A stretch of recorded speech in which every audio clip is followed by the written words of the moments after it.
আর দেরি করলে না, যখন বানটি নিক্ষেপ করেছে বাবা, তখনই সেটি গিয়ে গলায় লেগেছে। এই গলায় লেগে এই গলাটি কেটে একদিকে দেহটি পড়েছে,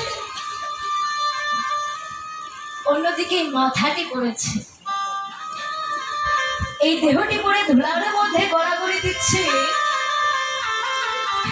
এই যে বাবা, আমরা তো এই জগতে ভালো থাকতেই ভগবানের নাম করি না, কিন্তু কেমন ভক্ত ছিল।